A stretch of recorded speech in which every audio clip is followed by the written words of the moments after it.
Faisal duduk di kursi plastik tua di depan lapak gorengannya.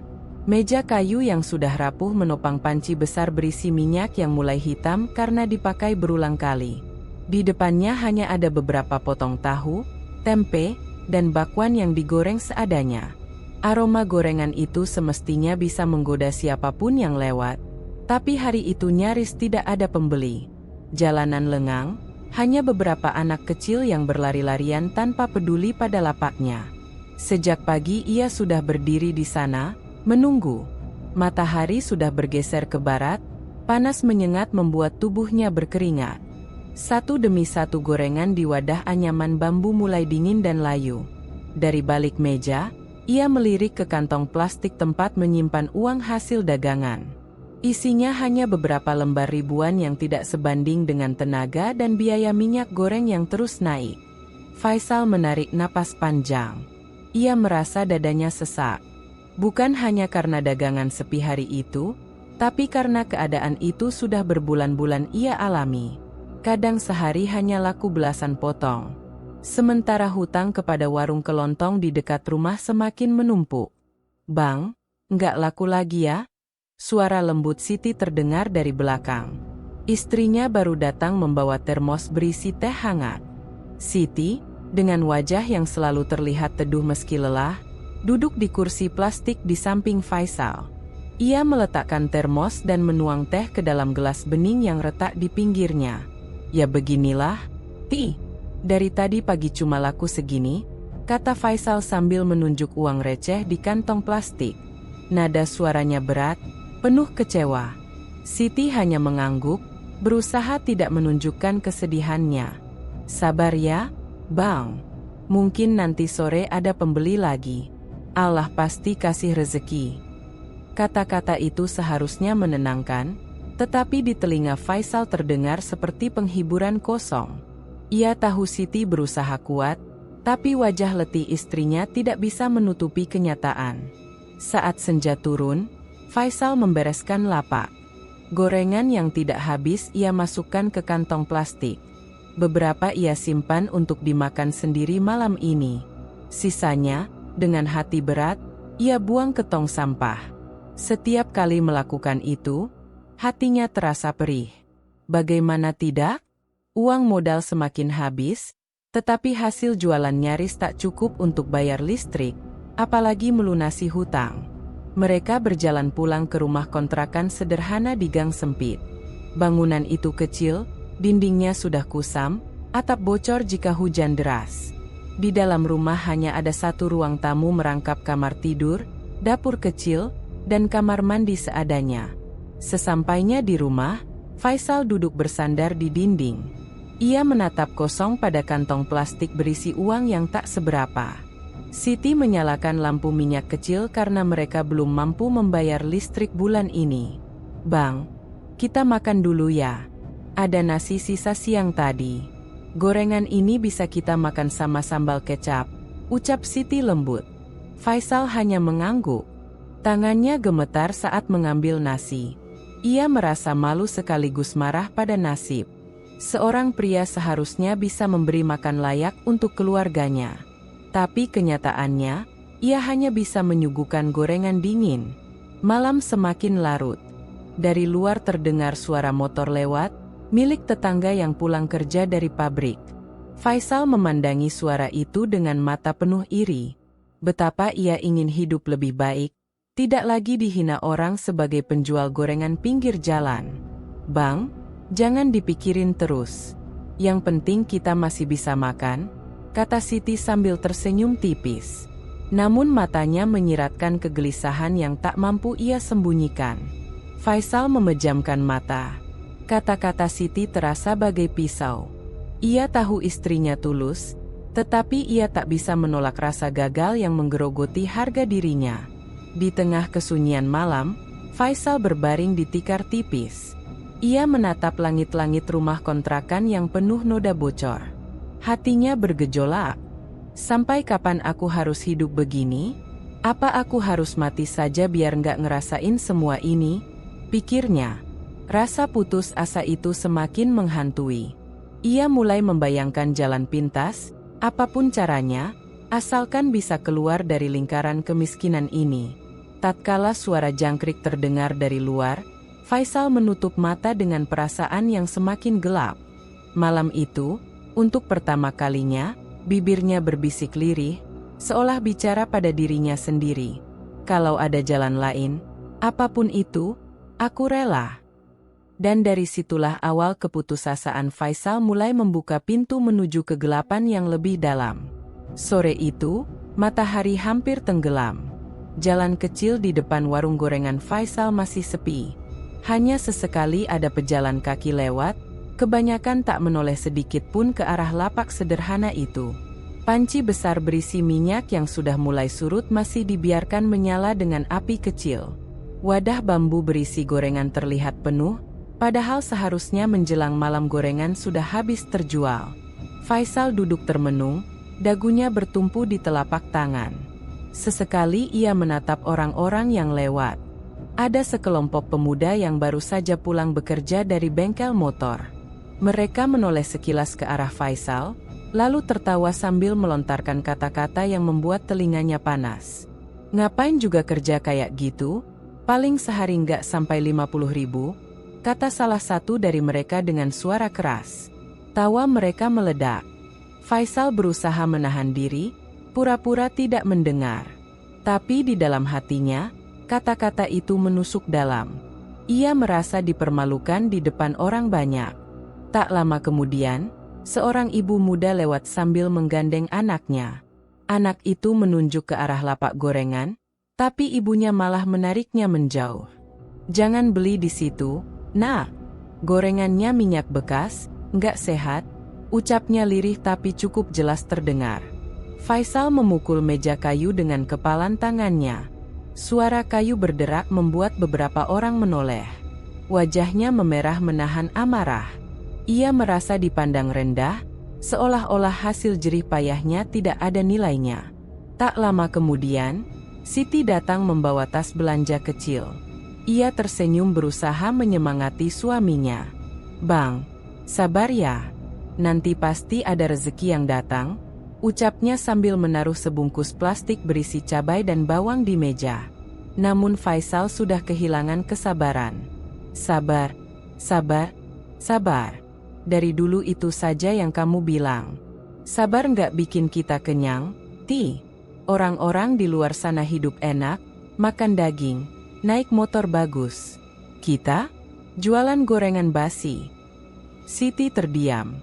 Senyumnya pudar, diganti sorot mata sedih. Ia tahu Faisal sedang marah bukan karena dirinya, tapi karena keadaan. Namun kata-kata itu tetap menusuk hati seorang istri yang selalu berusaha mendukung.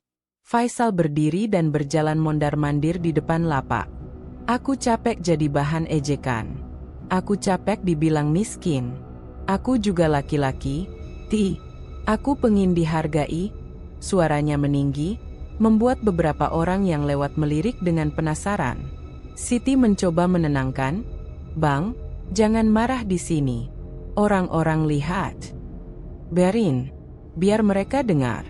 Mereka semua nggak tahu rasanya hidup susah kayak aku. Mereka pikir gampang jadi penjual gorengan." Faisal berteriak lantang, membuat seorang anak kecil ketakutan dan berlari ke arah ibunya. Setelah ledakan amarah itu, suasana hening. Siti hanya bisa menunduk, menahan air mata. Faisal terengah-engah, dadanya naik turun cepat. Ia merasa dirinya semakin jauh dari kendali. Malam menjelang. Lapak gorengan ditutup lebih awal karena Faisal sudah tidak tahan lagi duduk di sana. Mereka berjalan pulang tanpa banyak bicara. Sepanjang perjalanan, Faisal terus murung. Kata-kata ejekan siang tadi terngiang di telinganya. Sesampainya di rumah, ia duduk di lantai, menyalakan rokok murahan. Asap memenuhi ruangan sempit itu. Siti mencoba menata barang belanjaannya, tetapi sesekali menoleh ke arah suaminya. "Bang, jangan terlalu dipikirkan kata orang," ucap Siti dengan hati-hati. Faisal menatap istrinya dengan tajam. "Kamu gampang ngomong, Ti. Kamu nggak ngerti rasanya dihina. Aku ini kepala keluarga, tapi apa yang bisa kubanggakan? lapak reot dan gorengan dingin. Siti ingin menjawab, tapi ia menahan diri. Ia tahu Faisal sedang rapuh.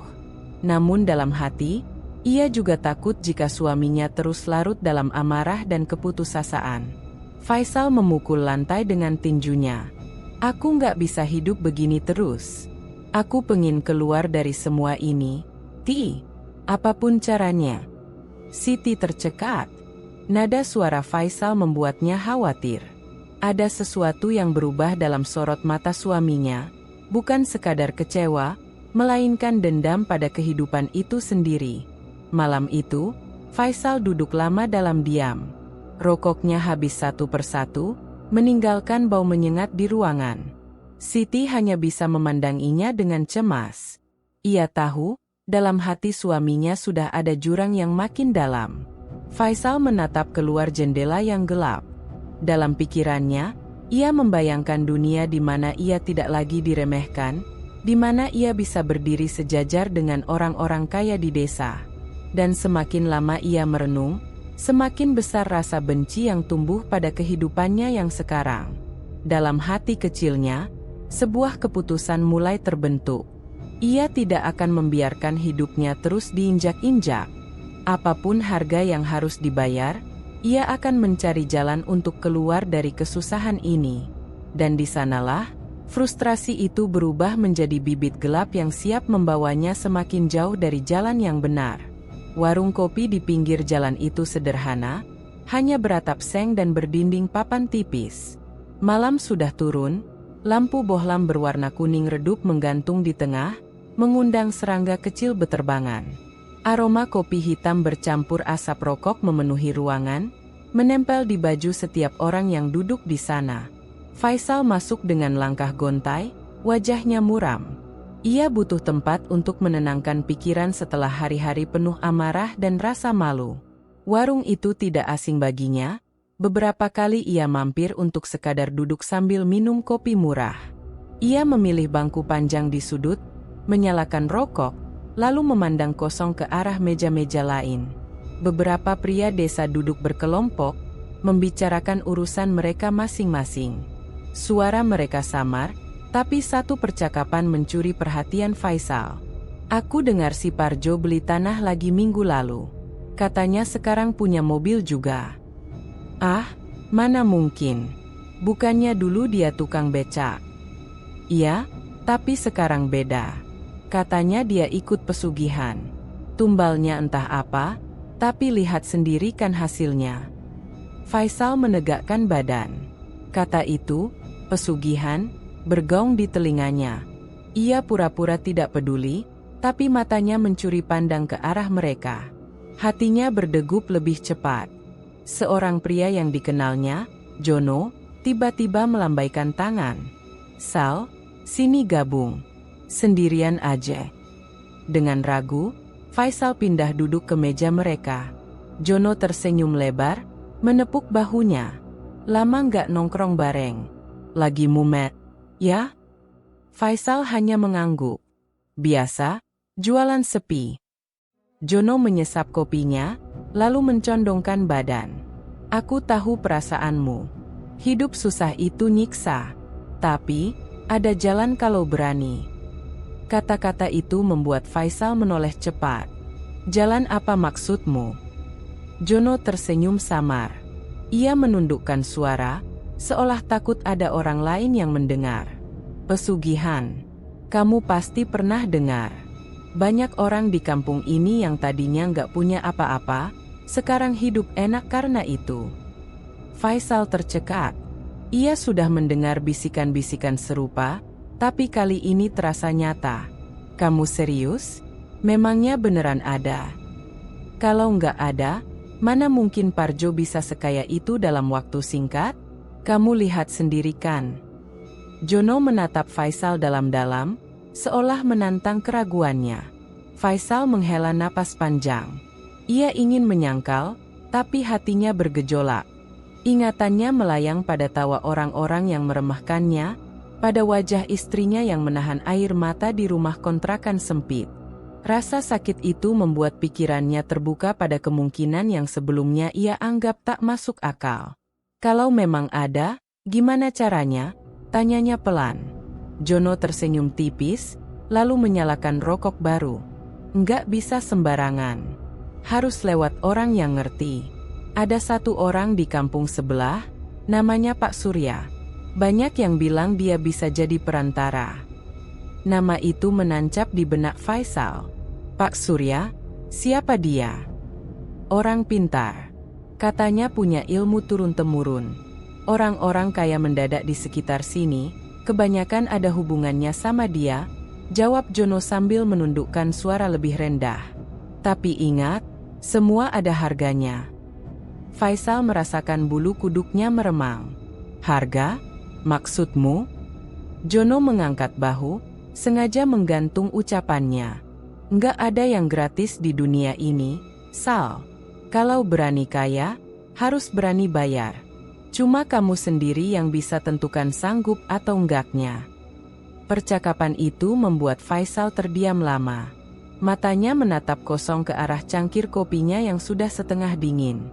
Ada rasa takut, tapi juga rasa penasaran yang semakin menguat. Di mana aku bisa ketemu Pak Surya itu? Akhirnya Faisal bertanya. Jono tersenyum lebar, seperti sudah menunggu pertanyaan itu. Besok malam aku bisa antar kamu ke rumahnya. Tapi pikirkan baik-baik dulu, Sal. Begitu masuk jalan ini, nggak ada jalan balik. Faisal tidak langsung menjawab. Ia hanya mengangguk pelan, seolah sedang menimbang. Tapi dalam hatinya, sebuah keputusan perlahan terbentuk. Rasa frustrasi yang menumpuk kini menemukan celah untuk keluar, meski jalannya gelap dan penuh risiko. Malam semakin larut. Warung kopi mulai sepi. Faisal bangkit dari tempat duduknya, menyalami Jono, lalu berjalan pulang dengan langkah berat. Di jalan yang sunyi, pikirannya dipenuhi satu nama, Pak Surya. Sosok yang bisa membuka pintu menuju kehidupan baru. Untuk pertama kalinya, Faisal merasakan secercah harapan, bukan dari kerja keras, melainkan dari jalan yang penuh kegelapan. Dan ia sudah terlalu lelah hidup miskin untuk menutup telinga dari bisikan itu. Malam itu langit tampak gelap pekat. Bulan hanya terlihat samar tertutup awan, sementara suara jangkrik terdengar bersahut-sahutan di kejauhan. Jono menepati janjinya. Dengan motor tuanya, ia mengantar Faisal menuju kampung sebelah, tempat rumah Pak Surya berada. Jalan yang mereka lalui semakin lama semakin sepi. Lampu jalan hanya ada di beberapa titik, selebihnya gelap gulita. Faisal duduk di boncengan dengan perasaan campur aduk, takut, penasaran, dan sedikit bersemangat. Di kepalanya terbayang-bayang kata Jono, begitu masuk jalan ini, nggak ada jalan balik. Akhirnya mereka tiba di depan sebuah rumah tua yang terletak agak terpencil. Dindingnya terbuat dari kayu jati berlumut, dengan atap genteng tua yang sebagian sudah retak.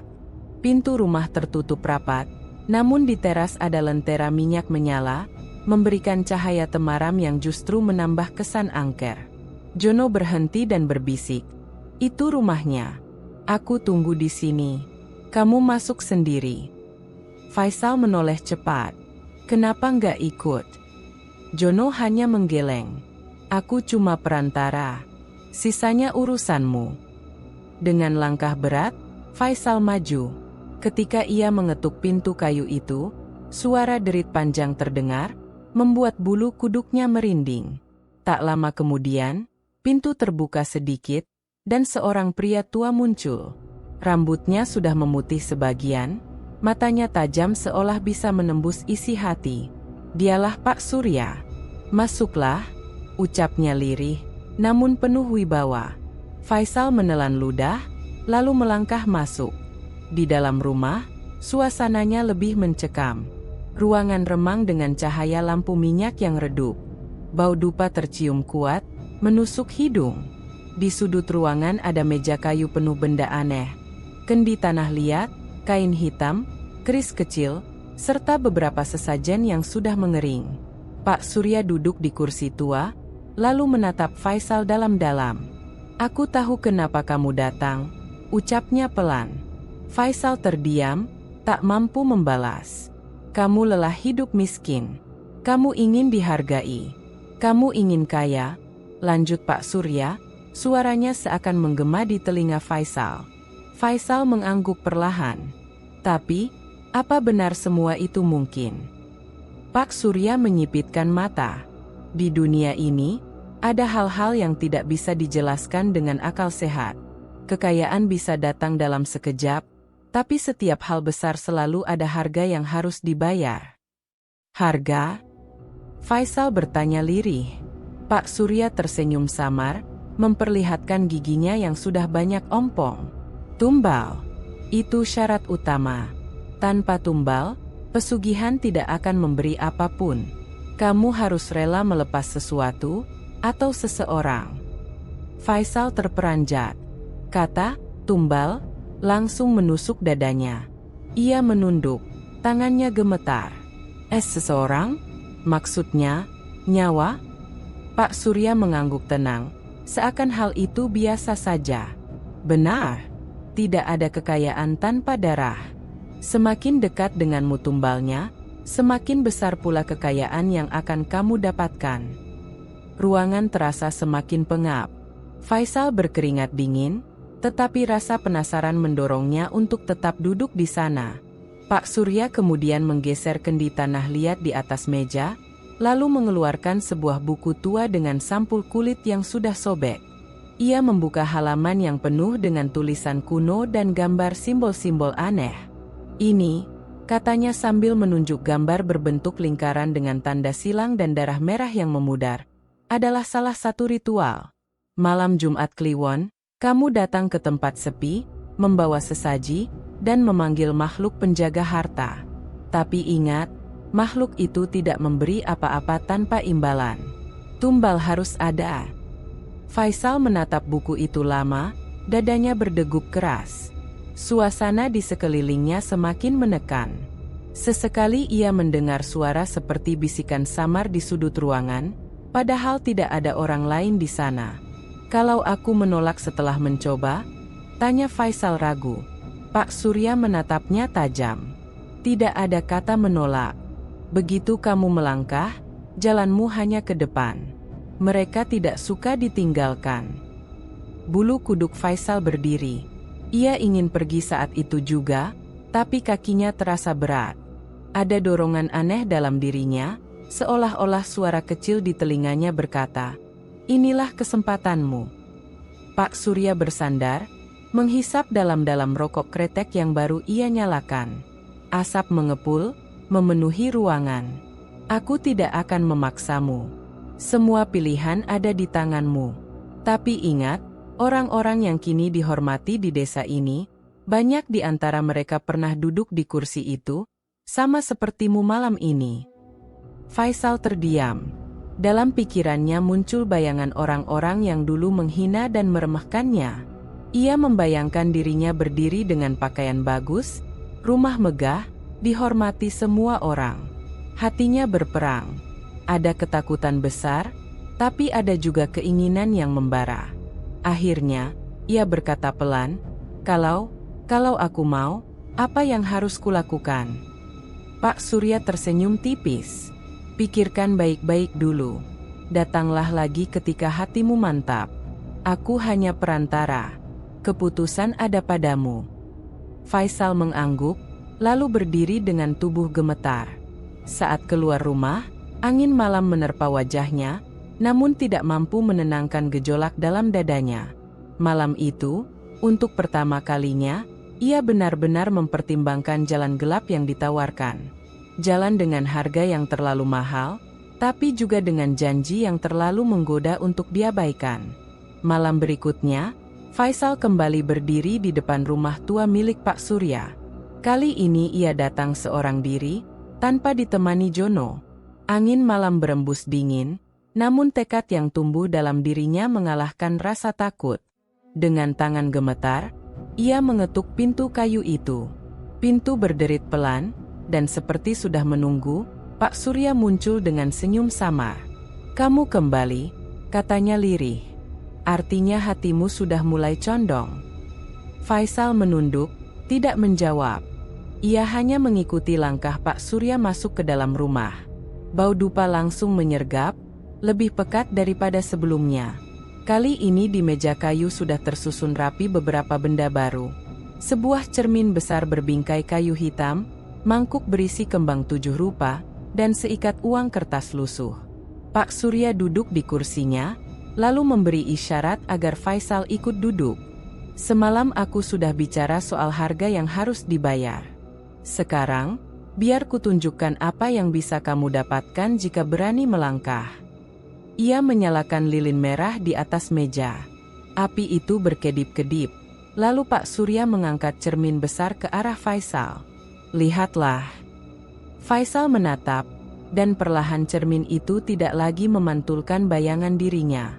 Ia melihat sosok lelaki berpakaian mewah, mengenakan jas rapi, naik mobil hitam berkilau. Orang-orang di sekitarnya menunduk hormat. Ada rumah besar berdiri megah, dan meja makan penuh hidangan lezat. Faisal terperangah. Itu aku. Pak Surya tersenyum tipis. Itulah dirimu jika menerima jalan ini. Kekayaan, kehormatan, semua akan jadi milikmu. Tak ada lagi hinaan, tak ada lagi kemiskinan. Kau akan duduk sejajar dengan orang-orang yang dulu meremehkanmu. Bayangan itu berputar cepat di depan mata Faisal, membuat jantungnya berdetak kencang. Ia bisa melihat dirinya berjalan di pasar, dikerumuni orang yang meminta tolong, memandangnya penuh hormat. Namun seketika cermin itu bergetar, dan bayangan berubah. Sosok yang sama kini duduk sendirian di kursi besar, wajahnya penuh kegelisahan. Di belakangnya terdengar suara tangisan samar. Cermin itu lalu kembali gelap, menampilkan pantulan asli Faisal yang pucat dan ketakutan. Pak Surya menutupinya dengan kain hitam. Semua kemewahan bisa kau dapatkan, tapi tumbal tetap syarat utama. Tidak bisa ditawar. Mereka menuntut darah orang yang paling dekat denganmu. Faisal tersentak. Orang terdekat. Pak Surya mengangguk. Itu aturan. Mereka tidak mau sembarang jiwa. Yang diminta adalah yang paling berharga bagi dirimu. Dengan begitu, ikatan menjadi kuat, dan kekayaan akan mengalir deras. Faisal merasakan tenggorokannya kering. Kalau aku menolak? Pak Surya menyipitkan mata, suaranya dalam. Jika kau menolak, maka kau akan tetap miskin. Dan percayalah, jalan hidupmu akan semakin berat. Kau akan terus diinjak, terus dihina, sampai mati. Tapi kalau kau menerima, kau akan hidup sebagai raja di tanahmu sendiri. Kata-kata itu bergema di kepala Faisal. Ia menunduk, kedua tangannya mengepal di atas lutut. Bayangan dirinya hidup serba kekurangan kembali melintas, kontras dengan gambaran mewah yang baru saja ia lihat. Pak Surya mencondongkan tubuh, menatap Faisal tajam. Pikirkan istrimu, anakmu kelak, atau keluargamu. Apa kau rela mereka ikut sengsara melihatmu terus gagal? Apa kau tidak ingin mengangkat martabat keluargamu, meski harus ada yang dikorbankan? Nama Siti langsung melintas di benak Faisal. Wajah lembut istrinya yang selalu sabar, yang selalu menguatkannya meski hidup mereka pahit.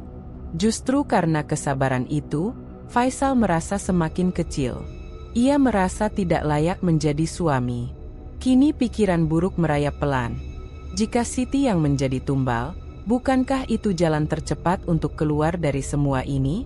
Faisal menggertakkan giginya, mencoba mengusir pikiran itu, tapi suara lirih di dalam kepalanya semakin jelas.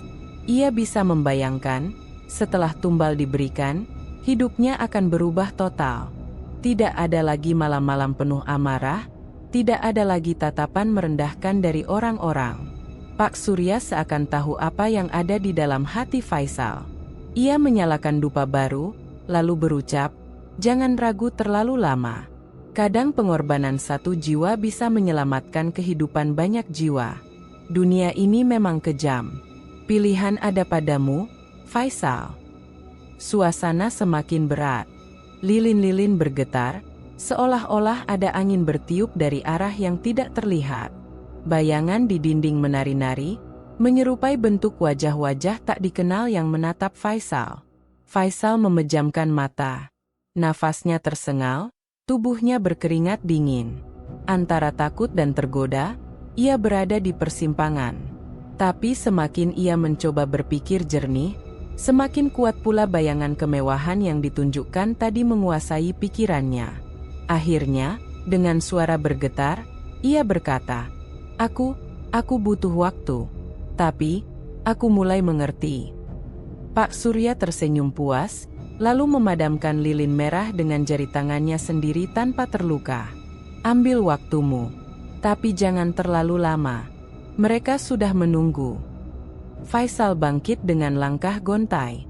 Saat ia keluar dari rumah itu, malam terasa semakin sunyi, namun di kepalanya suara bisikan terus bergaung. Bisikan yang mendorongnya untuk melihat Siti bukan lagi sekadar istri, melainkan jalan menuju kekayaan yang selama ini ia idamkan. Malam terasa begitu panjang di rumah kontrakan kecil itu. Angin berembus melalui celah dinding papan, menimbulkan suara berdecit yang membuat suasana semakin mencekam. Faisal duduk di kursi reot, menatap kosong ke arah lantai. Rokok di tangannya sudah hampir habis, namun ia belum juga beranjak. Siti sedang sibuk di dapur kecil, menyiapkan makan malam seadanya. Hanya nasi, sambal, dan sedikit ikan asin yang ia beli dari pasar sore. Suaranya terdengar lembut ketika ia memanggil, "Bang, makan dulu. Jangan merokok terus, nanti sakit." Faisal menoleh sekilas, lalu kembali menatap kosong. Di matanya, sosok Siti yang sederhana itu tampak berbeda. Bukan lagi sekadar istri setia, melainkan sosok yang bayangannya terus menghantui sejak pertemuannya dengan Pak Surya. Setiap kali melihat wajah istrinya, hatinya teriris. Ada rasa sayang, tapi juga muncul suara lain yang mengganggu pikirannya. "Dialah tumbal yang paling tepat. Hanya dengan itu kau bisa bebas dari kemiskinan." Faisal menunduk. Keringat dingin mengalir meski udara malam cukup sejuk. Ia menggenggam kepalanya, berbisik pelan, "Kenapa harus dia? Kenapa bukan orang lain?" Suara langkah Siti mendekat. Ia menaruh piring berisi ikan asin di meja kecil di ruang tamu. "Bang, kenapa melamun terus? Ada yang kamu pikirkan?" tanyanya dengan nada khawatir. Faisal tersentak, buru-buru menggeleng. "Enggak, cuma capek." Siti tersenyum samar, lalu duduk di sampingnya. "Aku tahu kamu lagi banyak pikiran, tapi kita masih bisa berjuang bareng. Jangan merasa sendirian, ya." Kata-kata itu menusuk hati Faisal. Ia ingin sekali berkata jujur, ingin berteriak bahwa dirinya sudah nyaris memilih jalan hitam. Namun lidahnya keluh. Ia hanya bisa menatap wajah istrinya yang begitu tulus. Malam semakin larut. Setelah makan, Siti masuk ke kamar lebih dulu. Ia terlihat lelah, namun masih sempat membereskan piring kotor. Faisal tetap duduk di ruang tamu, menyalakan rokok lagi. Asap memenuhi ruangan, membuat kepalanya semakin pening. Di kepalanya, dua suara saling bertarung. Satu suara berbisik lembut, "Siti adalah istrimu. Dia satu-satunya orang yang setia mendampingi. Kau tidak boleh mengkhianatinya." Namun suara lain lebih keras, "Tanpa tumbal, kau akan tetap jadi pecundang. Kau ingin terus dihina? Kau ingin mati miskin." Faisal menutup telinga dengan kedua tangannya, berusaha mengusir bisikan itu. Tapi suara-suara itu tidak hilang, justru semakin jelas, seakan berasal dari dalam dirinya sendiri. Ia bangkit, berjalan mondar-mandir di ruang sempit itu. Sesekali pandangannya terarah ke kamar tempat Siti tidur. Bayangan wajah istrinya muncul, bercampur dengan bayangan dirinya hidup bergelimang harta. "Kalau aku kehilangan dia, apa aku sanggup?" bisiknya pelan. Namun setiap kali keraguan muncul, ingatan tentang ejekan orang-orang kembali menyeruak. Kata-kata pedas yang menohok harga dirinya seolah membakar semangat gelap di dadanya. Ia merasa tidak punya pilihan lain. Larut malam, Faisal masuk ke kamar. Ia melihat Siti terlelap, wajahnya damai meski tubuhnya kelelahan. Rambutnya terurai, menutupi sebagian wajah. Cahaya lampu minyak membuat sosoknya tampak tenang. Faisal duduk di tepi ranjang, menatap lama. Dadanya sesak. Ia mengulurkan tangan, hampir menyentuh pipi istrinya, namun segera menarik kembali. Air matanya menetes tanpa ia sadari. "Maafkan aku, Ti," gumamnya lirih. "Aku hanya ingin hidup terhormat. Aku hanya ingin keluar dari semua ini." Siti bergumam pelan dalam tidurnya, seolah mendengar, lalu membalikkan tubuh. Faisal berdiri cepat, takut ia terbangun. Ia kembali ke kursinya di ruang tamu, menyalakan rokok lain. Waktu berjalan lambat. Setiap detik terasa menekan. Pikiran tentang tumbal semakin menguasai. Ia membayangkan betapa cepatnya hidupnya akan berubah setelah ritual itu selesai. Rumah besar, mobil, uang menumpuk. Semua ada dalam jangkauan, asal ia berani mengambil langkah kejam itu. Akhirnya, sekitar dini hari, Faisal menatap kosong ke arah pintu rumah. Di dalam dirinya, seakan ada dinding terakhir yang runtuh. Ia tidak lagi menolak bayangan itu. Ia mulai menerima kemungkinan bahwa Siti, istri yang selama ini setia, bisa menjadi kunci dari semua impiannya.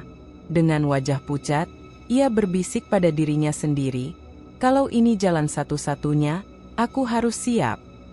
Malam itu, pergulatan batin Faisal berakhir bukan dengan penolakan, melainkan dengan keteguhan hati yang kelam. Untuk pertama kalinya, ia benar-benar merasa mantap dengan niat yang tak bisa lagi ia tarik kembali. Malam itu, langit pekat tanpa cahaya bulan. Hanya suara serangga dan desiran angin yang menemani langkah Faisal menuju sebuah lokasi terpencil di pinggir hutan kecil, jauh dari keramaian desa.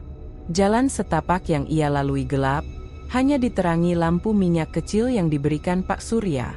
Di tangannya, Faisal menggenggam erat sebuah kain jarik milik Siti. Benda itu bukan sembarangan. Pak Surya memintanya membawa sesuatu yang sering dipakai istri, sebagai penghubung dalam ritual.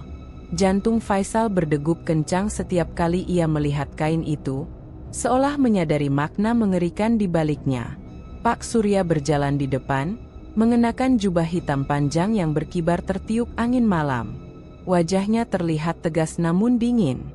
Sesekali ia menoleh, memastikan Faisal tetap mengikutinya. "Jangan bicara banyak malam ini," bisiknya pelan. "Apapun yang kau lihat, cukup diam. Tugasmu hanya mengikuti instruksi." Faisal mengangguk kaku. Ia merasa tenggorokannya kering, seolah setiap helaan napas tertahan di dada. Mereka akhirnya tiba di sebuah lapangan kecil yang dikelilingi pohon besar.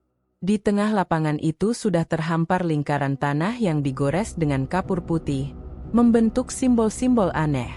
Lilin-lilin hitam ditancapkan di setiap sudut lingkaran, menyala dengan api redup yang menimbulkan bayangan menari di batang pohon sekitar. Aroma kemenyan segera menyeruak, pekat dan menusuk hidung. Faisal merinding, bulu kuduknya berdiri. Pak Surya menoleh dan memberi isyarat. "Letakkan kain itu di tengah lingkaran." Dengan tangan gemetar, Faisal melangkah masuk, menaruh kain jarik Siti tepat di tengah simbol utama. Saat kain itu menyentuh tanah, angin berembus lebih kencang, seolah alam merespons kehadiran benda tersebut. Pak Surya duduk bersila di tepi lingkaran, mulai melafalkan mantra dalam bahasa yang tak dimengerti Faisal. Suaranya rendah, bergetar, lalu semakin lama semakin keras. Lilin-lilin bergoyang meski angin hanya sepoi.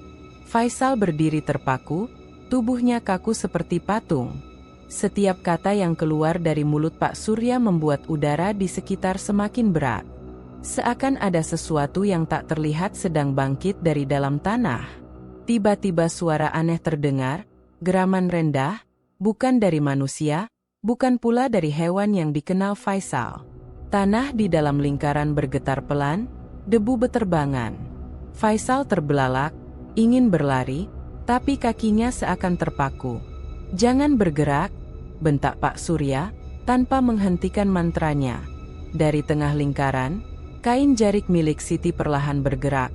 Seakan ada tangan tak kasat mata yang menyentuhnya. Faisal tercekik oleh rasa takut, matanya tak berkedip. Kain itu berputar pelan, lalu terangkat sedikit dari tanah, melayang beberapa jengkal di udara.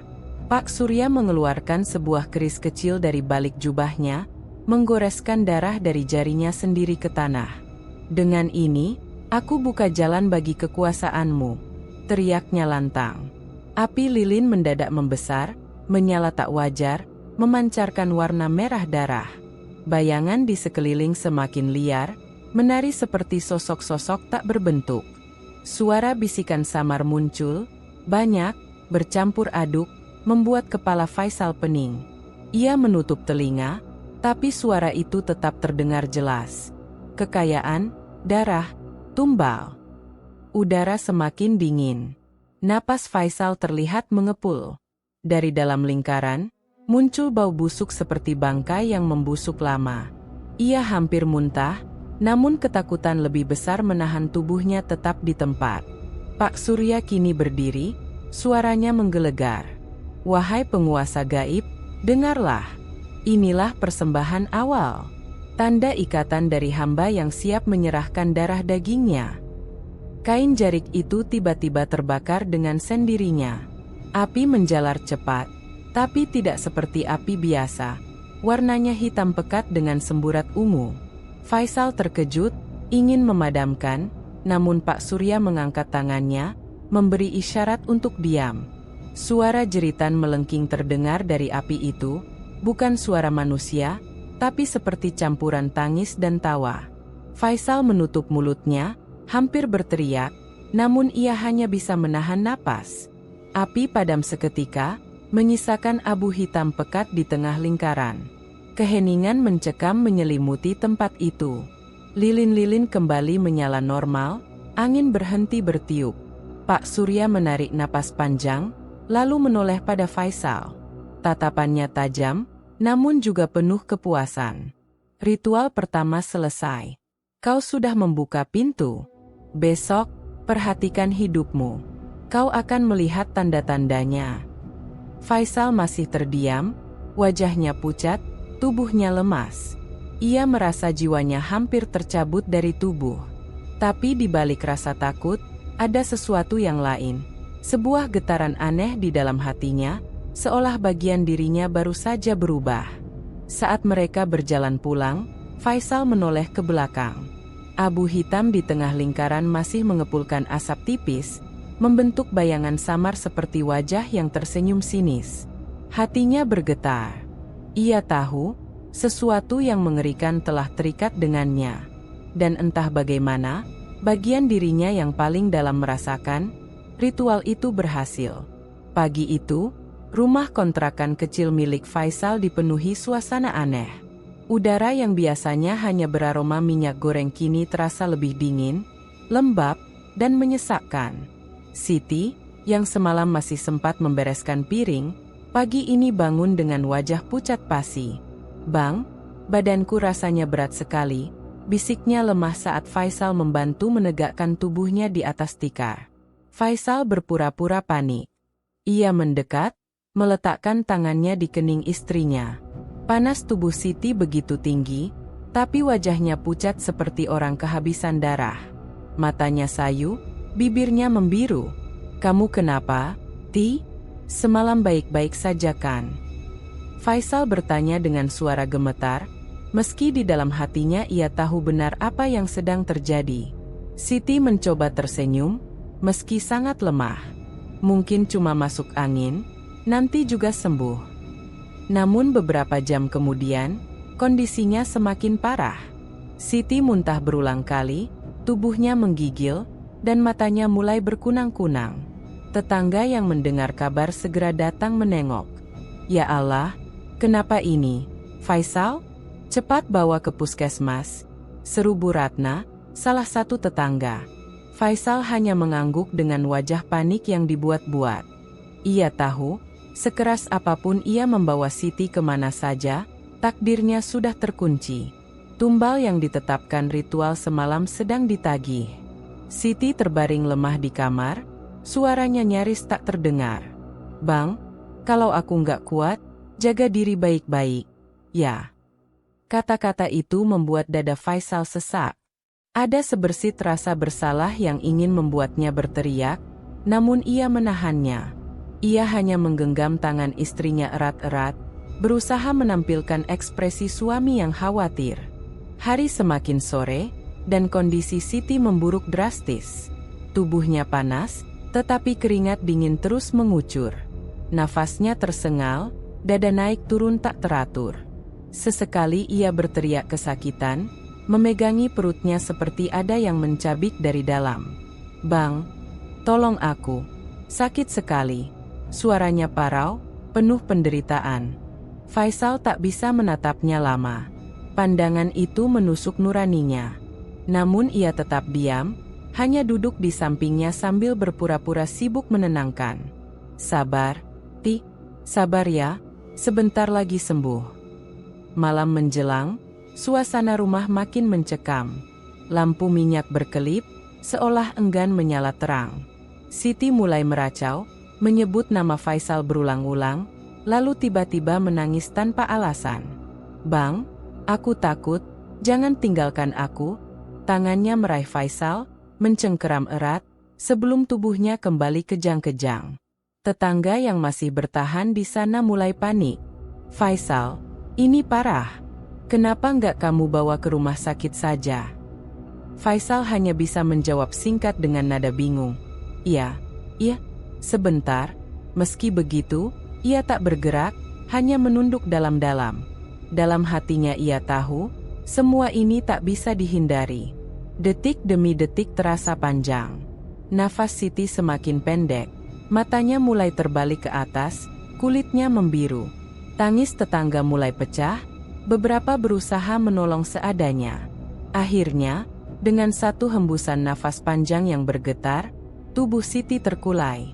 Matanya menatap kosong ke arah langit-langit, bibirnya terbuka seakan hendak mengucapkan sesuatu, tapi suara tak lagi keluar. Di. Faisal mengguncang tubuh istrinya, pura-pura putus asa. Tapi di dalam hatinya, ada bisikan lain yang terdengar lebih jelas dari tangisan orang sekitar. Tumbal sudah diambil. Jalan menuju kekayaan terbuka. Suasana rumah pecah oleh ratapan. Bu Ratna menangis keras, sementara beberapa tetangga berusaha menutup mata Siti dengan kain putih seadanya. Mereka mengucapkan doa lirih, mencoba menenangkan suasana. Faisal duduk di sudut kamar, wajahnya tertutup tangan. Dari luar, ia tampak seperti suami yang kehilangan. Tapi di balik tangisan pura-puranya, ada getaran lain di dadanya, campuran antara ketakutan, kelegaan, dan antisipasi terhadap sesuatu yang akan datang. Malam itu, rumah kontrakan kecil itu resmi kehilangan sosok wanita yang selalu sabar mendampingi. Siti pergi dengan cara yang mengenaskan, tanpa tahu bahwa suaminya sendiri adalah pintu dari semua penderitaan yang ia alami. Dan di sudut hati Faisal, meski rasa bersalah menyala seperti bara, ada keyakinan kelam. Inilah awal dari kehidupannya yang baru. Sejak kepergian Siti, rumah kontrakan kecil yang biasanya sunyi kini dipenuhi suasana berbeda. Bukan lagi ratapan duka yang mendominasi, melainkan tanda-tanda aneh yang hanya bisa dimengerti oleh Faisal. Beberapa hari setelah pemakaman, ia terbangun dengan sebuah kejutan. Di meja kecil tempat biasanya ia menaruh dagangan yang tak laku, kini tergeletak sebuah koper tua berwarna coklat. Jantungnya berdegup kencang saat membukanya, tumpukan uang ratusan ribu rupiah tersusun rapi di dalamnya. Jumlahnya terlalu banyak untuk dihitung dengan tangan kosong. Faisal terdiam lama, tangannya bergetar, mulutnya kering. Namun di balik itu ada senyum kecil yang perlahan muncul. Jadi ini tandanya, kekayaan sudah datang. Hari-hari berikutnya, keanehan serupa berulang. Di bawah bantalnya muncul perhiasan emas. Di dapur, karung beras penuh seakan tiba-tiba muncul begitu saja. Bahkan, di halaman rumah, Ia menemukan motor baru terparkir tanpa suara siapapun yang meletakkannya. Semua itu membuat Faisal yakin, ikatan dengan dunia gaib benar-benar sudah membuahkan hasil. Dengan kekayaan mendadak itu, Faisal berhenti berjualan gorengan. Lapak kecilnya di pinggir jalan ditinggalkan begitu saja. Para tetangga sempat heran, bahkan beberapa mencibir. Baru kemarin istrinya meninggal, sekarang sudah santai-santai. Dari mana uangnya? Gumam mereka. Namun Faisal tak peduli. Ia sibuk menikmati perubahan yang datang begitu cepat. Dari kontrakan sempit, ia pindah ke rumah baru yang jauh lebih besar, berdinding tembok kokoh dan bercat cerah.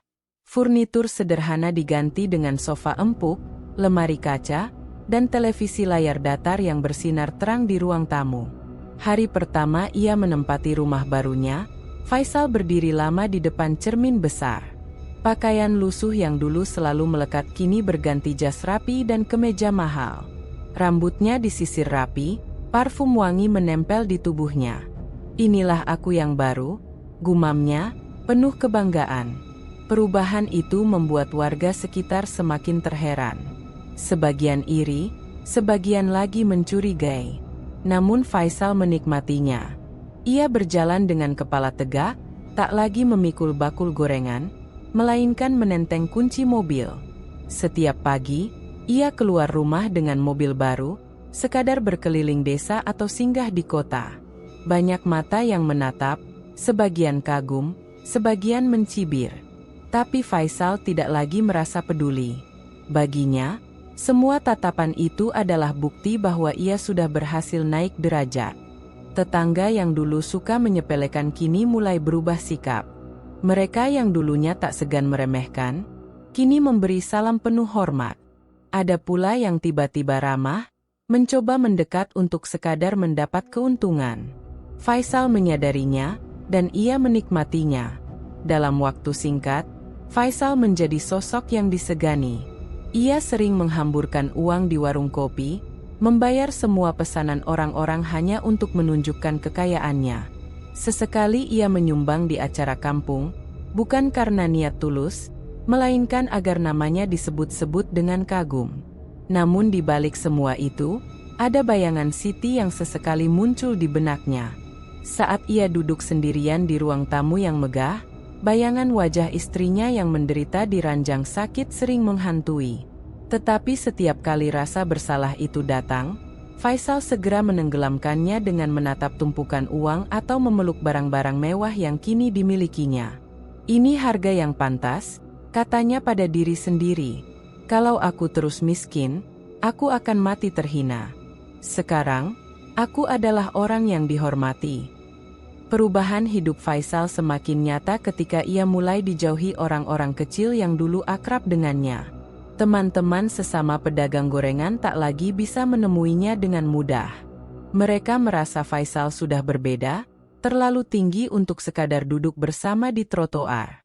Faisal sendiri tak berusaha mencari mereka. Baginya, dunia lama sudah selesai. Ia tidak sudi lagi kembali menghirup bau minyak goreng dan bercampur dengan orang-orang yang hidupnya masih berkutat dalam kesusahan. Malam itu, Faisal duduk di balkon rumah barunya. Dari atas kursi empuk, ia memandangi mobil yang terparkir rapi di halaman. Angin malam berhembus, membawa bau tanah basah. Ia meneguk minuman mahal yang baru dibelinya, lalu tersenyum puas. Hidupnya kini terasa jauh berbeda. Tidak ada lagi rasa malu, tidak ada lagi hinaan. Hanya ada kebanggaan dan rasa superior yang terus mengalir di dalam dirinya. "Semua orang harus tahu," gumamnya, "aku bukan Faisal yang dulu. Aku sudah jadi orang besar." Dan malam itu, untuk pertama kalinya sejak kematian Siti, Faisal merasa benar-benar bangga pada dirinya sendiri. Perubahan hidup Faisal bukan hanya soal rumah mewah, pakaian mahal, atau mobil baru yang diparkir gagah di halaman. Lebih dari itu, perubahan paling mencolok justru tampak pada sikapnya terhadap orang-orang di sekitarnya. Jika dulu Faisal dikenal ramah walau hidup pas-pasan, kini ia nyaris tak pernah melempar senyum kecuali kepada mereka yang ia anggap setara. Setiap kali bertemu tetangga lama, wajahnya menegang, nada bicaranya ketus. "Bang Faisal, apa kabar? Lama nggak kelihatan," sapa Pak Budi, sesama penjual gorengan yang dulu sering berbagi tempat berjualan. Faisal menoleh sekilas, tatapannya dingin. "Oh, kau masih jualan gorengan juga? Ya ampun, sampai kapan hidup begitu terus? Nggak capek?" katanya sambil tertawa kecil, lalu berlalu masuk ke mobilnya. Pak Budi terdiam, wajahnya merah menahan malu. Ia tak menyangka Faisal yang dulu sering mengeluh bersama kini berubah jadi orang yang merendahkan. Kejadian serupa berulang hampir setiap hari. Anak-anak kecil yang biasa meminta gorengan gratis dari Faisal kini dijauhkan dengan bentakan. "Jangan main di depan rumahku. Kotor nanti," teriaknya suatu siang, membuat anak-anak itu lari terbirit-birit. Warga desa mulai membicarakan sikap Faisal yang kian sombong. Di warung kopi, obrolan tentang dirinya tak pernah reda. "Herannya, baru kaya sebentar sudah sombong setengah mati," kata seorang bapak sambil menyeruput kopi. "Iya, dulu sering numpang makan di rumah kita. Sekarang lihat saja, lewat depan kita pun kepalanya mendongak tinggi," sambung yang lain. Tak hanya itu, Faisal mulai menunjukkan kebiasaannya pamer. Ia sengaja memarkir mobil di jalan desa yang sempit, agar semua orang melihat. Jika ada warga yang protes karena jalannya terganggu, ia membalas dengan ucapan meremehkan. "Kalian ini nggak ngerti hidup modern. Jalan sempit begini ya harus dipakai bersama. Kalau nggak suka, pindah saja ke kota," ucapnya dengan nada mengejek. Pernyataan itu semakin memperburuk citranya. Warga merasa Faisal sudah lupa diri. Namun bagi Faisal, semua cibiran itu tidak penting. Ia justru merasa puas saat melihat orang-orang melirik iri. Baginya, rasa hormat bukan lagi soal kebaikan hati, melainkan soal harta dan kekuasaan. Suatu sore, Bu Ratna yang dulu sering membantu Siti saat sakit mencoba menegurnya dengan halus. "Sal, jangan terlalu keras sama tetangga. Mereka kan dulu sering bantu kamu juga." Faisal tersenyum sinis. "Bantu apa, Bu? Waktu saya susah, apa ada yang kasih saya rumah? Kasih mobil? Semua cuma pura-pura peduli. Sekarang saya nggak butuh mereka lagi."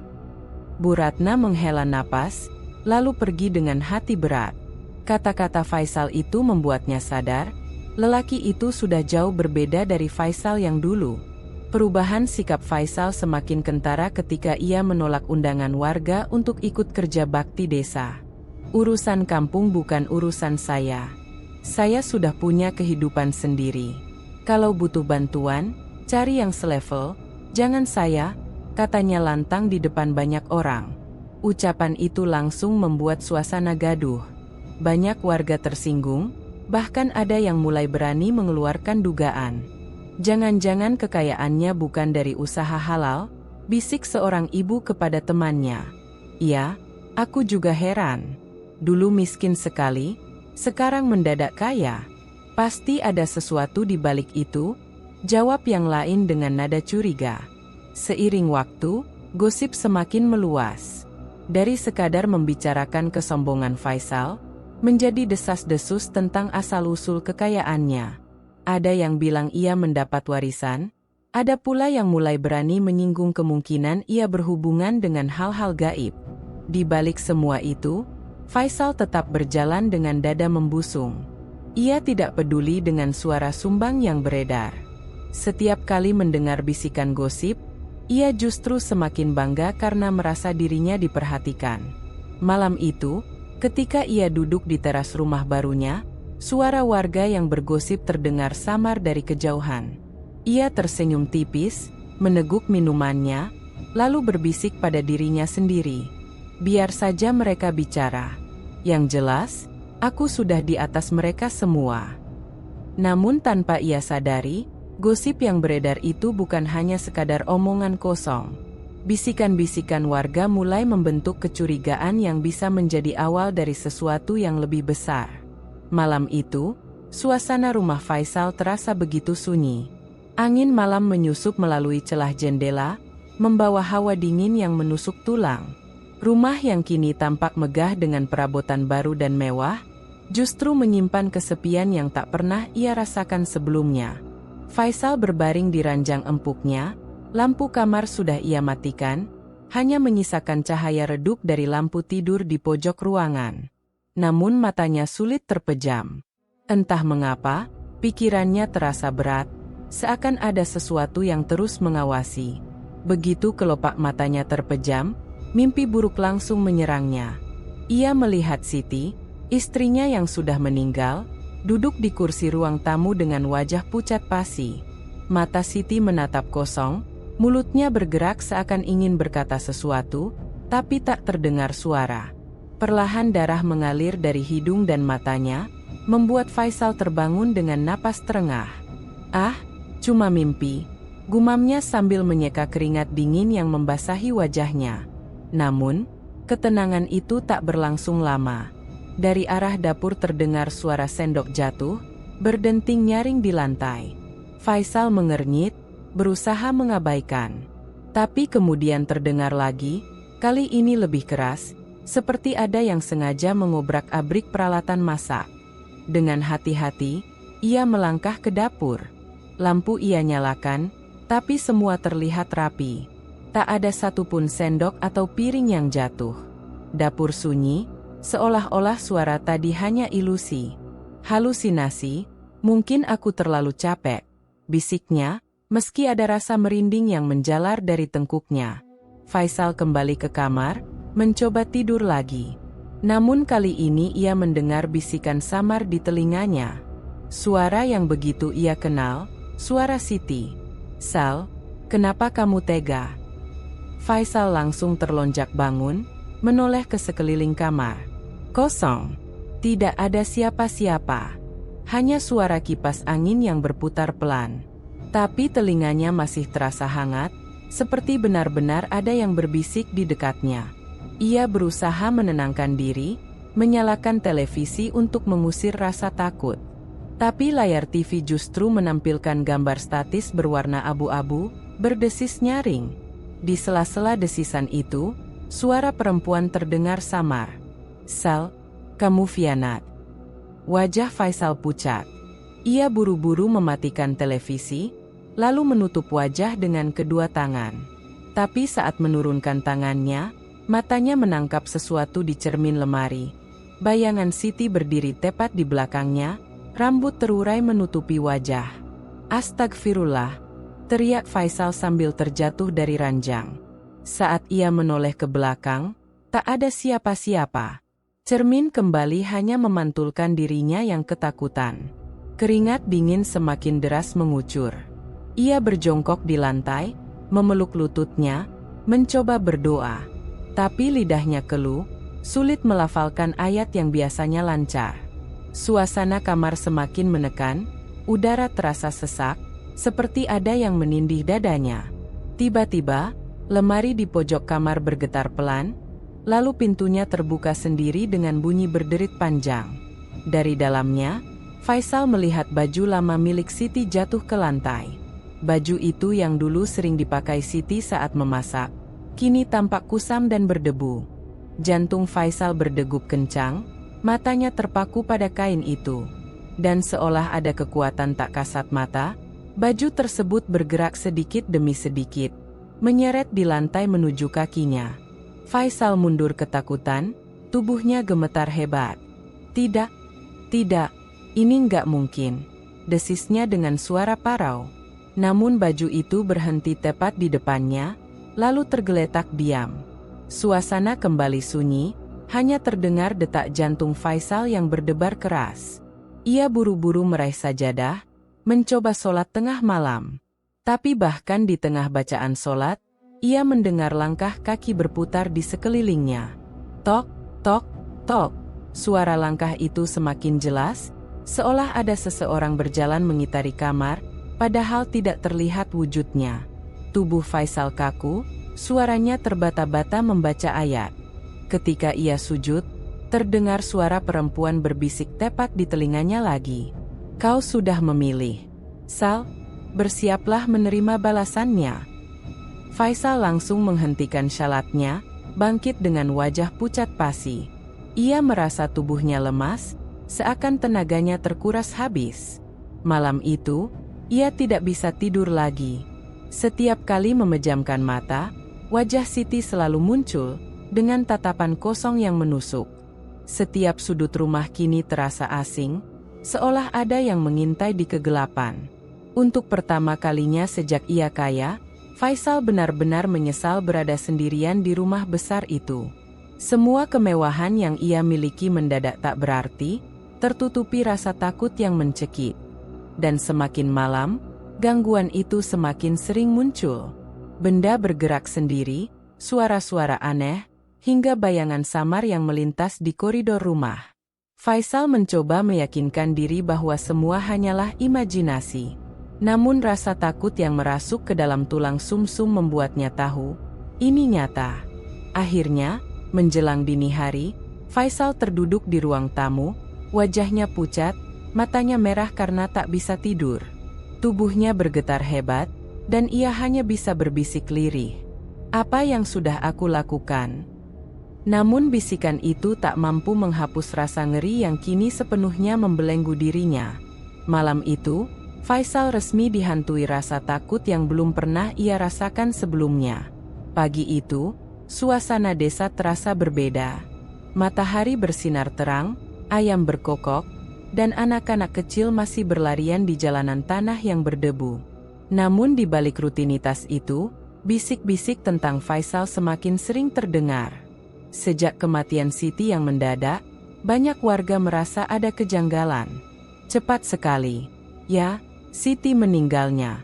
Padahal nggak pernah kelihatan sakit parah, bisik seorang ibu di depan warung. Dan coba lihat Faisal sekarang. Rumah kontrakan itu berubah mewah.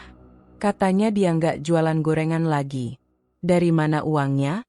Sahut yang lain, menatap ke arah rumah Faisal yang kini tampak mencolok dengan cat baru dan mobil terparkir di depannya. Kecurigaan itu menyebar cepat. Sebagian warga hanya bergosip pelan, namun ada pula yang terang-terangan menghindari Faisal. Saat ia lewat di jalan desa, orang-orang memilih diam atau menunduk, seolah takut menyapanya. Anak-anak yang dulu suka membeli gorengan kini dilarang mendekat oleh orang tuanya. Faisal menyadari perubahan sikap itu. Awalnya ia mencoba acuh, merasa kekayaan barunya cukup untuk menutupi semua rasa tidak nyaman. Namun semakin lama, tatapan tajam dan bisikan lirih yang mengikutinya kemana-mana membuatnya gusar. Suatu sore, Faisal berdiri di depan rumah, menikmati rokok mahalnya. Dua tetangga lewat sambil bercakap pelan. Begitu melihat Faisal, mereka langsung diam, lalu mempercepat langkah. Kalau mau ngomong, ngomong saja di depan muka. Jangan bisik-bisik kayak maling, seru Faisal dengan nada tinggi. Kedua tetangga itu hanya menoleh sebentar, lalu pergi tanpa menjawab. Faisal meremas rokoknya, wajahnya memerah menahan amarah. Di malam hari, gosip makin ramai. Beberapa warga berkumpul di pos ronda, membicarakan hal yang sama. Aku nggak habis pikir. Dulu hidupnya pas-pasan, bahkan sering hutang. Sekarang kaya mendadak setelah istrinya meninggal, ujar seorang bapak paruh baya. Jangan-jangan ada pesugihan, bisik yang lain sambil menoleh kanan kiri memastikan tak ada orang luar yang mendengar. Kata itu, pesugihan, mulai beredar di telinga warga. Beberapa menolak percaya, tapi semakin banyak yang mengangguk pelan. Bagi mereka, cerita orang kaya mendadak karena jalan gaib bukanlah hal baru. Kecurigaan itu membuat Faisal makin terisolasi.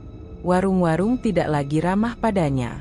Bahkan saat ia datang ke sebuah toko untuk belanja, si pemilik pura-pura sibuk dan melayani seadanya. Ia merasa diperlakukan seolah-olah dirinya pembawa sial. Di rumah, suasana semakin menyesakkan. Ia duduk di ruang tamu besar dengan televisi menyala, tapi suara gosip warga masih terngiang di kepalanya. Rasanya seperti 1000 jarum yang menusuk telinga. Kenapa mereka nggak bisa diam? Aku sudah kerja keras.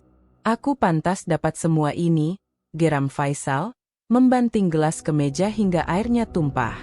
Namun jauh di dalam hatinya, ia tahu kekayaan itu bukan hasil kerja keras. Kebenaran yang ia sembunyikan membuatnya semakin marah ketika gosip mendekati kenyataan. Beberapa kali ia mencoba keluar rumah untuk menegur warga, tapi sikap dingin mereka membuat amarahnya semakin menjadi-jadi. "Kalian pikir aku nggak dengar? Hah? Kalian iri karena aku sukses sekarang? Dasar miskin!" teriak Faisal pada sekelompok pemuda yang nongkrong di pinggir jalan. Pemuda-pemuda itu hanya saling pandang, lalu memilih pergi tanpa menjawab. Sikap Faisal yang kasar justru semakin menguatkan gosip buruk.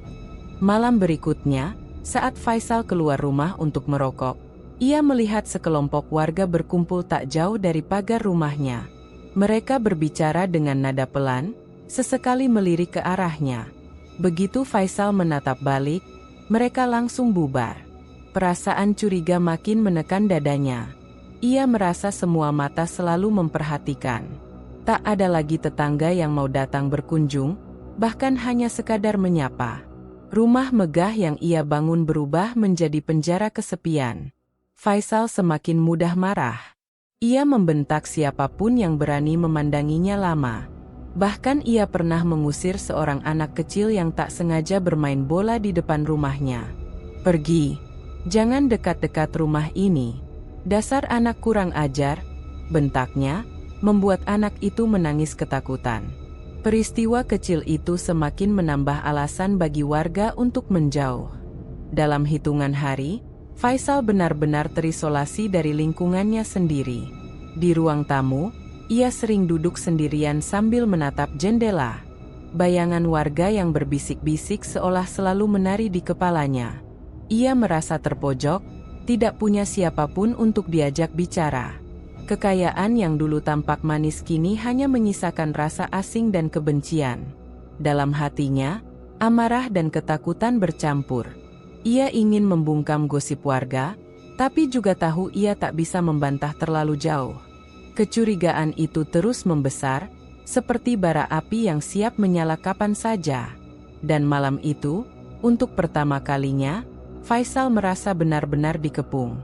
Bukan oleh musuh yang nyata, melainkan oleh tatapan, bisikan, dan jarak yang diciptakan orang-orang di sekelilingnya. Ia meremas kepalanya, berbisik lirih penuh getir. "Mereka semua melawan aku. Semua orang ingin menjatuhkanku." Kecurigaan warga kini berubah menjadi beban besar yang menjerat Faisal, membuatnya merasa semakin terpojok di tengah kemewahan yang tak lagi berarti. Malam itu, Faisal duduk gelisah di ruang tamunya. Rokok di tangannya sudah hampir habis, tapi ia bahkan tidak sadar telah mengisapnya sampai ujung. Pikiran tentang gosip warga yang terus berkembang membuatnya pusing. Namun, bukan hanya itu. Sudah beberapa malam terakhir, mimpi buruk dan suara-suara gaib semakin sering datang.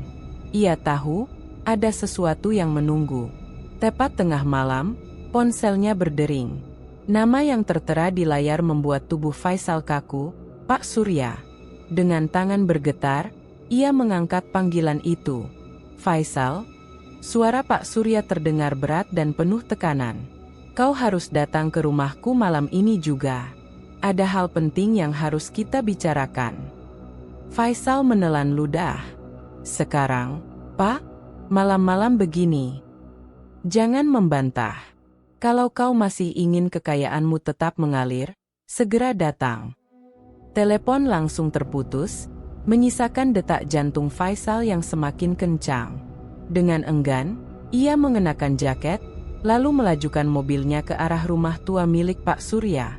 Jalanan desa sepi, hanya suara jangkrik yang menemani. Sesampainya di depan rumah itu, suasana mencekam langsung menyelimuti. Rumah tua dengan cat terkelupas itu tampak semakin menyeramkan di bawah cahaya bulan. Pak Surya sudah menunggunya di ruang tamu yang penuh bau dupa. Wajahnya serius, matanya tajam menatap Faisal. "Kau tahu kenapa aku memanggilmu?" tanyanya tanpa basa-basi.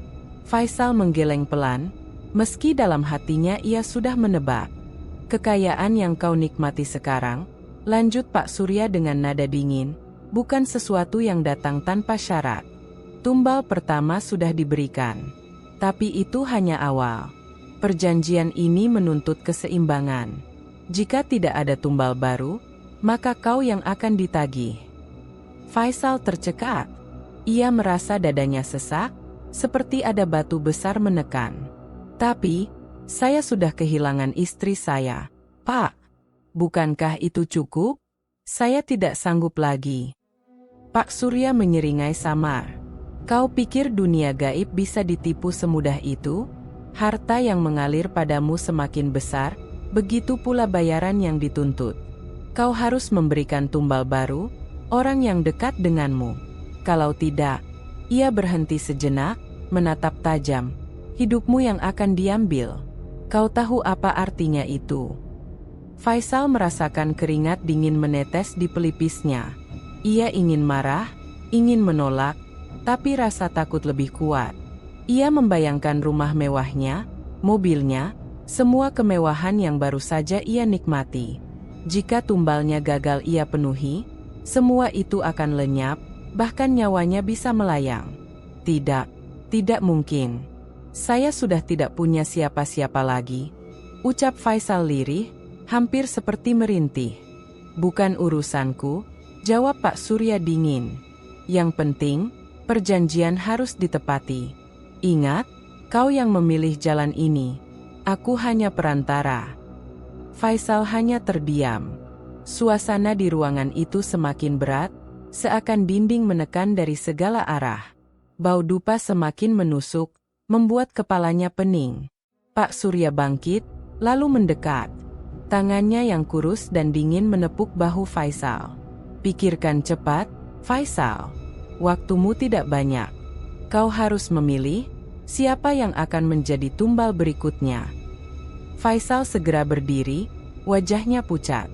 Tanpa berpamitan, ia bergegas keluar dari rumah tua itu, lalu mengemudikan mobil dengan kecepatan tinggi. Jalan desa terasa lebih panjang dari biasanya. Sesampainya di rumah, ia langsung duduk di ruang tamu, wajahnya penuh kegelisahan. Kata-kata Pak Surya terus terngiang, tumbal baru, atau nyawamu yang diambil. Faisal menutup wajah dengan kedua tangan. Ia membayangkan kemungkinan-kemungkinan. Apakah harus mengorbankan kerabat jauh? Atau orang lain di desa? Tapi bagaimana caranya? Dan bisakah ia hidup dengan beban itu? Ketakutan dan keserakahan bertarung di dalam dadanya. Jika ia menolak, ia bisa mati. Jika ia menerima, ia harus kembali menumpahkan darah orang tak berdosa. Ia berjalan mondar-mandir di dalam rumah, tak bisa duduk tenang. Di satu sisi, ia masih begitu mencintai kemewahan barunya. Semua yang ia dapatkan adalah simbol bahwa ia tidak lagi hidup sebagai orang miskin. Tapi di sisi lain, bayangan wajah Siti yang menderita sebelum mati kembali menghantuinya. Aku harus bagaimana? Gumam Faisal lirih. Suara parau keluar dari tenggorokannya. Malam itu, ia tak bisa tidur. Setiap kali mencoba memejamkan mata, wajah Pak Surya muncul, diikuti bisikan samar yang menuntut darah baru. Faisal tahu waktunya semakin sempit. Namun, hatinya benar-benar bimbang. Dan saat fajar menyingsing, satu hal jelas. Faisal terjebak dalam dilema yang tak bisa ia hindari. Apakah ia akan kehilangan hartanya? Ataukah ia akan kembali menodai tangannya dengan darah manusia? Kebingungan itu membayangi dirinya, membuatnya semakin terpojok, tanpa tahu jalan keluar. Malam semakin larut, dan rumah mewah Faisal yang dulu terasa membanggakan kini berubah menjadi jeruji tak kasat mata.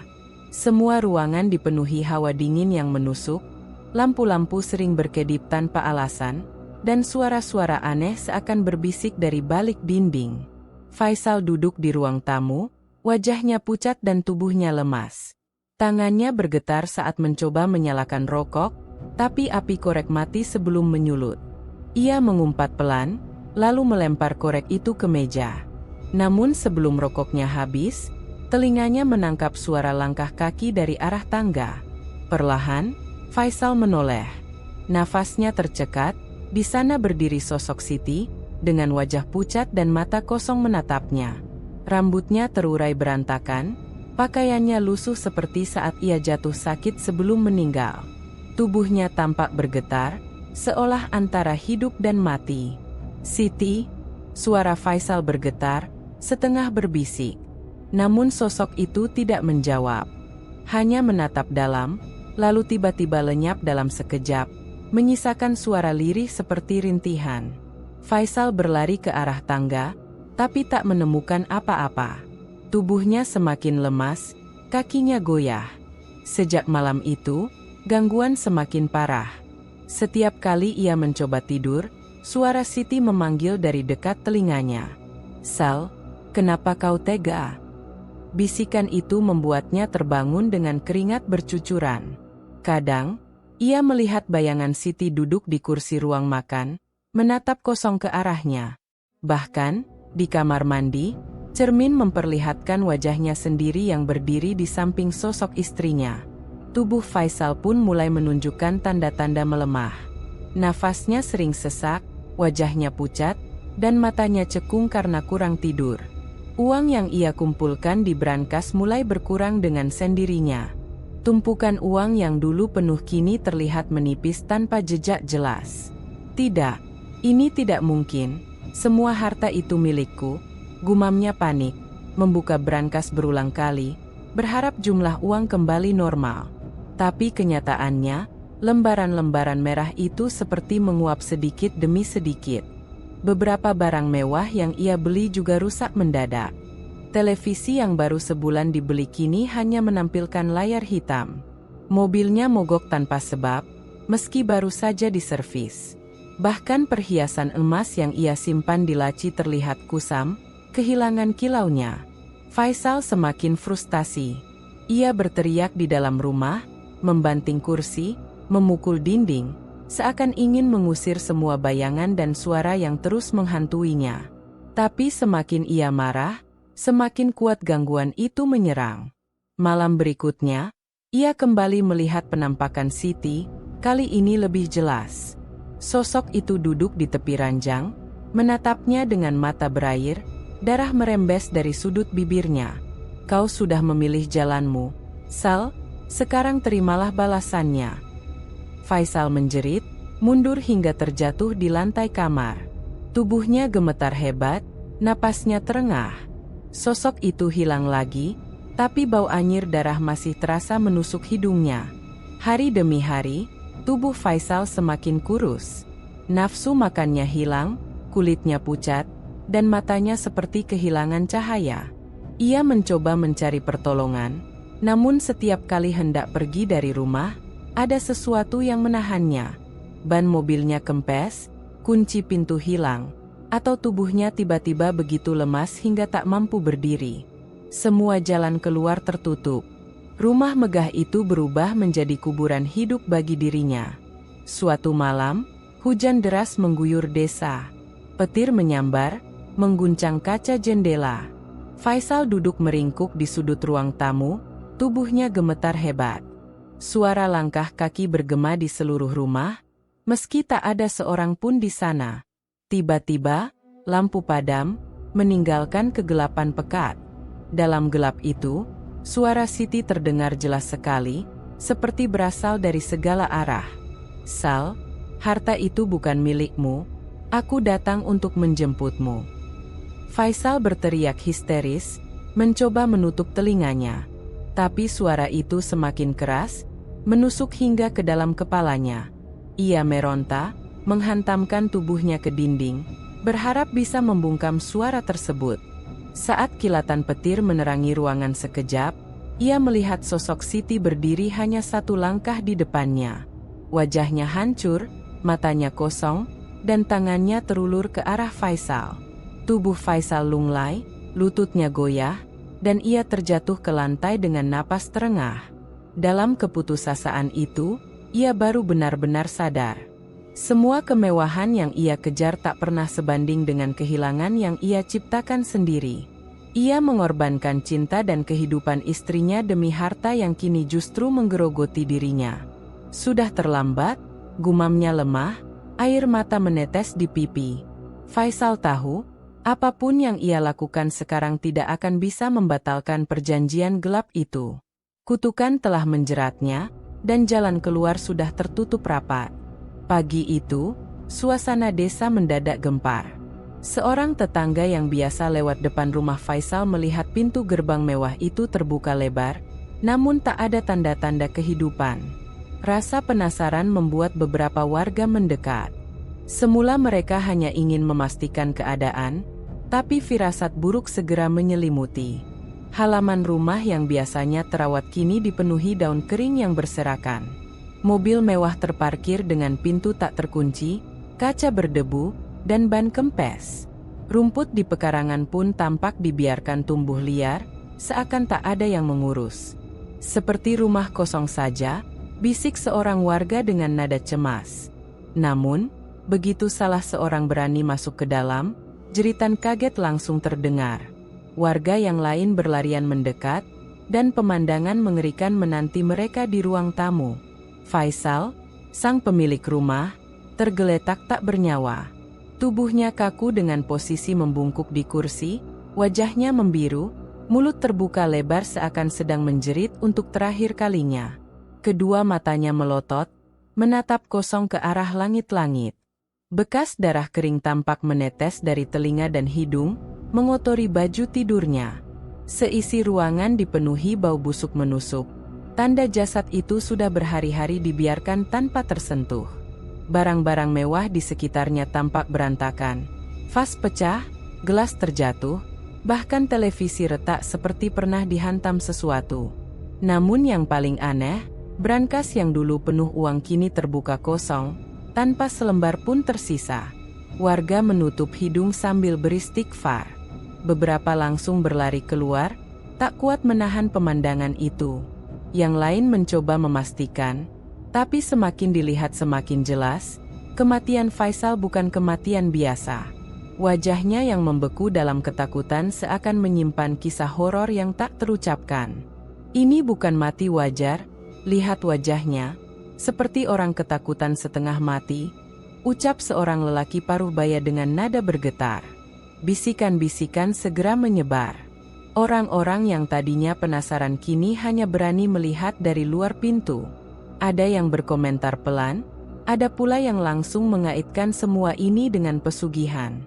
Sudah kuduga, kekayaan yang datang tiba-tiba itu tidak wajar.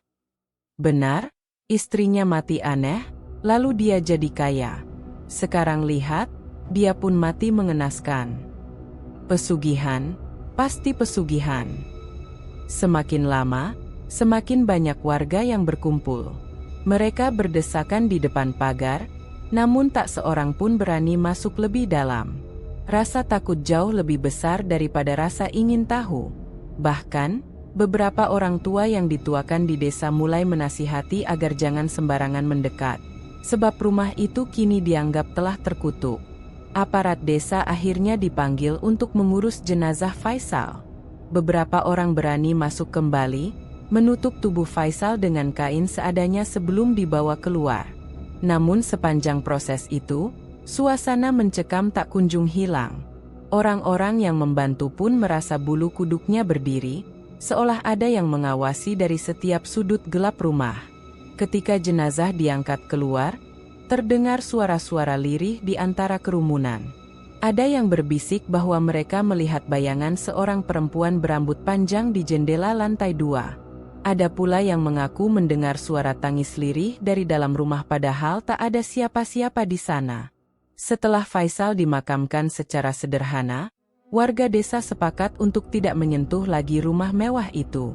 Awalnya ada yang ingin membersihkan atau menjaga agar tak terbengkalai, tapi ketakutan lebih besar daripada niat baik. Dalam seminggu saja, rumah itu berubah menjadi bangunan kosong yang menyeramkan. Lampu-lampu yang dulu terang kini padam. Pintu dan jendela tertutup rapat, namun kadang terdengar suara-suara aneh dari dalam, seperti langkah kaki atau kursi yang diseret. Beberapa anak muda yang nekat melintas malam hari mengaku melihat bayangan di balik gorden, padahal jelas rumah itu kosong. Cerita tentang kematian Faisal menjadi bahan pembicaraan di warung-warung dan pos ronda. Ada yang menyesali jalan yang dipilih Faisal, ada yang menjadikannya pelajaran. Namun tak sedikit pula yang merasa rumah itu kini benar-benar angker. Lihatlah, harta tidak dibawa mati, malah yang tersisa hanya kutukan, kata seorang warga tua sambil menggeleng pelan. Hari demi hari, gosip makin berkembang. Ada yang bilang sosok Faisal masih terlihat duduk di ruang tamu saat malam Jumat, ada pula yang bersumpah mendengar teriakan minta tolong dari dalam rumah itu. Semakin banyak cerita, semakin besar rasa takut yang menyelimuti warga desa. Akhirnya, rumah mewah itu dibiarkan begitu saja, terkunci dalam keheningan. Rumput liar tumbuh semakin tinggi, cat dinding mulai mengelupas, dan kaca jendela berdebu tebal. Dari kejauhan, bangunan yang dulu jadi simbol kebanggaan Faisal kini hanya menjadi monumen bisu dari sebuah keserakahan yang berakhir tragis. Malam-malam di desa pun semakin terasa mencekam. Orang-orang enggan melewati jalan depan rumah itu seorang diri. Anak-anak diperingatkan agar tidak bermain di sekitar sana. Hingga kini, rumah itu tetap berdiri kokoh, namun kosong dan dingin, menyimpan rahasia kutukan yang pernah merenggut nyawa pemiliknya. Dan setiap kali angin malam berhembus melewati celah jendela tua, terdengar suara samar, seperti bisikan lirih seorang wanita, memanggil-manggil dari dalam rumah yang ditinggalkan. Kalau kamu suka cerita seperti ini, jangan lupa like kalau kamu menikmati ceritanya. Subscribe supaya gak ketinggalan cerita horor lokal berikutnya. Dan share ke temanmu yang suka kisah mistis, tapi juga penuh makna dan pelajaran hidup. Cerita seperti ini bakal terus hadir, bukan cuma buat menakut-nakuti, tapi juga buat mengingatkan, bahwa di balik setiap keinginan, ada harga yang harus dibayar. Sampai jumpa di kisah selanjutnya.